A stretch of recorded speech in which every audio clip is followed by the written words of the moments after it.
Hello guys, welcome back my video. कैसे हो आप सब? उम्मीद करता हूँ अच्छे होंगे। मेरा नाम जितेंद्र है गाइस और मैं ग्वालियर में 300 रुपये लेके आया था। तो गाइस आज की वीडियो मेरी इस टॉपिक पे होने वाली है कि जब मैं अच्छा खासा सब कुछ अच्छी दुकानें चल रही थी और अच्छी खासी अर्निंग हो रही थी, तो जो पैसा आ रहा था मैं उसका क्या कर रहा था। तो उसका गाइस मैं बताऊंगा कि मैं क्या कर रहा था, क्योंकि यहाँ पे एक चीज़ होती है सीखने को मिलती है जो मैंने सीखी थी और लोगों से, और शायद आप वीडियो देख के वैसे आपको आती होगी नहीं आती होगी, तो मैंने कैसे किया वो आप सीख सकते हो और समझ सकते हो कि मैंने कैसे अपने पैसे का सही उपयोग किया। तो गाइस होता क्या था कि जब पैसा सभी के पास आता है और अच्छी खासी जब अर्निंग होने लगती है, लोग तो क्या करते हैं, या तो उनको घमंड आ जाता है या फिर वो दिखावा करने लगते हैं, शो ऑफ, या फिर जुआ, शराब या दारू उड़ाना, ये सब करने लगते हैं।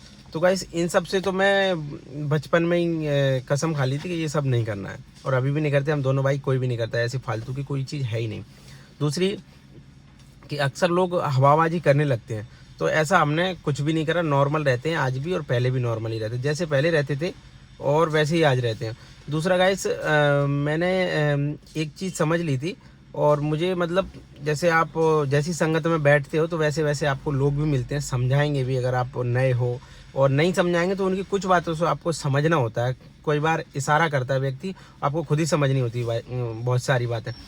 तो मुझे एक चीज़ समझ में आ गई थी कि जो मैं जिस स्पीड से पैसा अभी मैं कमा रहा हूँ, ये पता था कि लाइफ टाइम ऐसा नहीं है कि मतलब ये धंधा लाइफ टाइम चलता रहेगा, क्योंकि कंपटीशन बढ़ना है और कंपटीशन बढ़ता है हर चीज़ में। तो उसने ये कहा था मेरे दोस्त ने कि तेरे सामने अभी एक रस्सी पड़ी है, इसको जितनी स्पीड से खींच सकता है खींच ले और रस्सी को इकट्ठा कर ले, बाकी सारे काम बाद में करियो। तो मैंने क्या किया, जो भी अर्निंग हो रही थी मेरी, अर्निंग रस्सी मतलब अर्निंग, तो जो अर्निंग हो रही थी मैंने क्या किया, वहाँ से कमाता गया और यहाँ पे ग्वालियर में प्लॉट लेता गया। और प्लॉट की सलाह क्या था, मैंने एक है मेरे भाई साहब, उनसे ली थी, और मैं उसके बाद में बताऊंगा कि वो प्लॉटों का करते क्या है, कैसे करते हैं। तो मैंने क्या करा, 1 2 3 अपने मतलब 4 प्लॉट लिए गाइस। और जो मकान बनाना था, पहले मेरा ऐसा था कि मैं 1 मंजिल बनाऊंगा, फिर मैंने 2 मंजिल मकान बना दिया।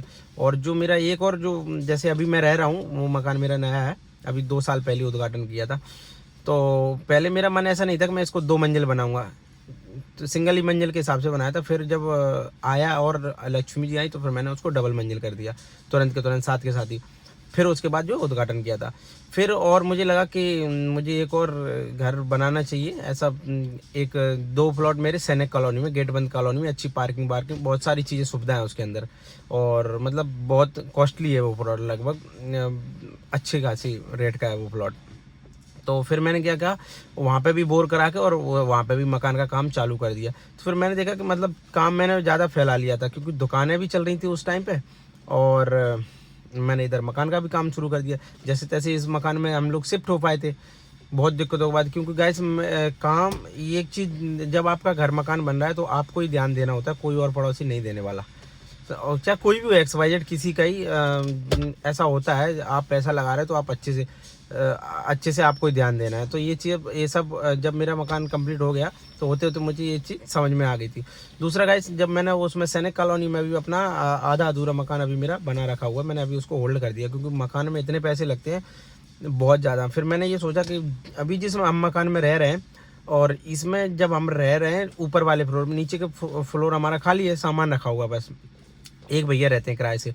तो मैंने कहा अगर मैं सैनिक कॉलोनी में भी मकान बनवा दूंगा, इसमें जैसे मान के चलो मैं रह लूँगा, तो ये 2 मंजिल मकान में किराएदार भी रखता हूँ, तो किराए से इतने पैसे नहीं आते कि वो आपके मकान की रकम को वो कर सकें, मतलब ब्याज भी नहीं आता है, तो रकम एक तरह से फंस जाती। तो मैंने क्या सोचा, जो मकान में बनवा रहा था उसका एक और प्लॉट लेके डाल दिया। तो ऐसे मतलब मैंने प्लॉट लेके डाल दिए। यूजुअली होता क्या है ज़्यादातर गाइस कि पैसा जितना कमाना कठिन है, उतना ही पैसे को संभालना कठिन है। यहाँ पे एक चीज़ सीखने को मिलती है, जब आप मेहनत से कमा रहे हो तो एक चीज़ अच्छे से सोचो कि मैं इस पैसे, चाहे मैं खरीद रहा हूँ, कुछ भी ले रहा हूँ, चाहे मैं किसी को दोस्त को उधार दे रहा हूँ, या चाहे मैं वाहन ले रहा हूँ, या मैं XYZ कुछ भी ले रहा हूँ, तो क्या बाकी हमें इसकी ज़रूरत है, हमें लेना चाहिए, तो हमें ऐसे यूज करना चाहिए पैसे को, नहीं तो सोच समझ के उपयोग करना चाहिए गाइस। तो मेरा उस टाइम के जो डिसीजन थे बहुत अच्छे रहे गाइस। जब मैंने उस टाइम पे जो प्लॉट लिए थे वो काफ़ी कम रेट के थे, अभी उन प्लॉटों की अच्छी खासी, सभी प्लॉट काफ़ी महंगे हो गए गाइस। और दूसरा ये एक चीज़ और बताऊंगा इसके, यहाँ आज जिस मैं गाड़ी में बैठा हुआ हूँ, ये गाड़ी सेकंड हैंड ली थी मैंने। एक बहुत अच्छी गाड़ी है ये, फॉक्सवैगन जर्मन कंपनी की गाड़ी है, और इंटीरियर भी काफ़ी अच्छा है इसका, देखिए बाकी आपको दिख ही रहा होगा, आगे से भी बहुत अच्छी है। तो गाइस जब मैं अर्निंग कर रहा था तो ऐसा लगने लगता है सबको ही कि यार अच्छा खासा पैसा कमा रहा है, अब तो अपने पास एक गाड़ी होनी चाहिए। मुझे भी लगने लगा था, लेकिन मेरा इतना जल्दी प्लान नहीं था। मेरा प्लान ये था कि मैं जब मेरी शादी होगी उसके आसपास लूँगा, नई गाड़ी लूँगा। तो उससे पहले क्या था कि जिस कंपनी में हमारी दुकान है आज भी अभी भी, उन भैया के पास कई गाड़ियाँ हैं। तो क्या ये दिल्ली नंबर गाड़ी है मैंने, तो वहाँ पे क्या डीजल गाड़ी मतलब 10 साल वैलिड है, 10 साल के बाद हटानी होती है। तो ये गाड़ी जो है हमने देखी हुई थी, चलती रहती थी वहाँ पर। तो उन्होंने कहा ये गाड़ी हम निकाल रहे हैं, तो मुझे पसंद आ गई, मैंने कहा मैं ले लेता हूँ।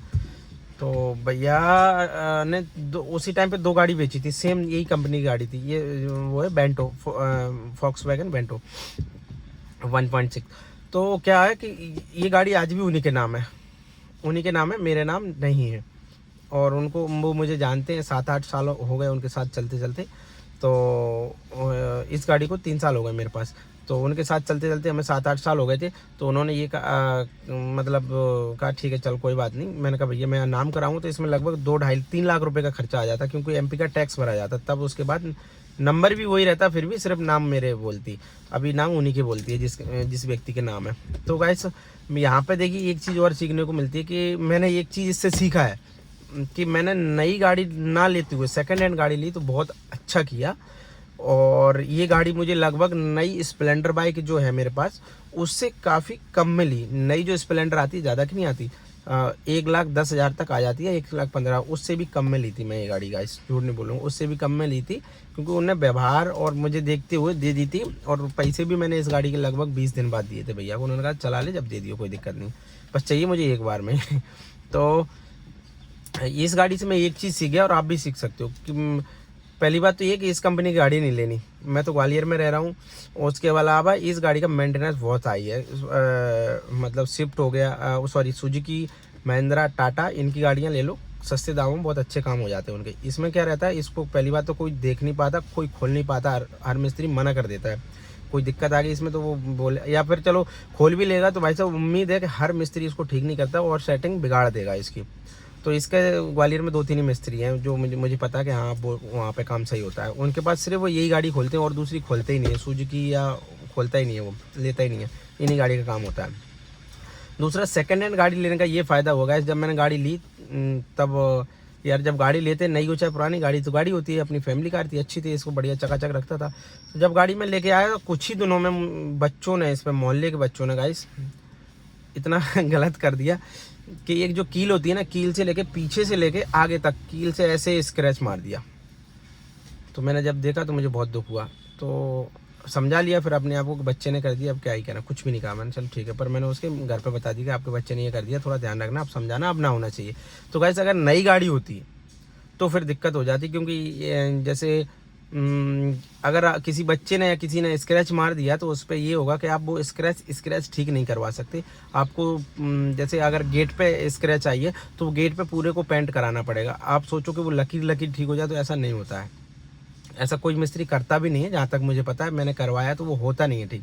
वो बोलेंगे भैया आपको पूरा गेट ही पेंट कराना पड़ेगा। अगर आप लकीर लकीर कराओगे तो लकीर लकीर फिर वो पेंट की अलग ही चमकने लगेगी कि ये भद्दा सा दिखने लगेगा, तो इसलिए पूरा गेट पेंट कराना पड़ेगा। तो ऐसा होता है। दूसरा और भी स्क्रैचेस आए तो मुझे ये पता चल गया कि गाड़ी को मोहल्ले में कैसे प्रोटेक्ट करनी है, कैसे रखनी है, कैसे यूज करनी, कैसे चलानी, किसको देनी, किसको नहीं देनी। मांगे पर गाड़ी नहीं दी जाती है ज़्यादातर। अपना कोई खास जिगरी है तो आपके ऊपर निर्भर है। तो ये चीज़ मैं सीख गया गाइस। नई गाड़ी ना लेते हुए मैं सेकंड हैंड गाड़ी में काफ़ी खुश रहा हूँ। और मेरी सबसे अच्छी बात कि मेरी इतनी बड़ी रकम बच गई। नई गाड़ी में नॉर्मल गाइस जो मेरी जो पसंद है या मुझे पसंद आती, 10 लाख से ऊपर की गाड़ी पसंद आती है। और नॉर्मल सी गाड़ियाँ सब गाड़ी 10 लाख से ऊपर ही आती है ज़्यादातर, अच्छी गाड़ी, चाहे वो SUV हो या सेडान हो। तो गाइस यहाँ पे देखा कि मतलब मैंने एक तो पैसे को अच्छे से अच्छी जगह यूज किया, फालतू में उड़ाया नहीं, और कोई गलत पैसे आते ही कोई गलत आदतें नहीं पाली, अच्छे से उपयोग किया। अपने आप में जो है वो चीज़ें नहीं लाई, ईगो या घमंड टाइप का नहीं लाया। नॉर्मल जैसा था वैसे ही रहो। और ज़्यादातर जितना आप बेवकूफ़ बन के रहते हो, उतना आपको मज़ा आता है। बस आपको ये पता होना चाहिए कि हमको मतलब बेवकूफ़ बनना कहाँ पे है।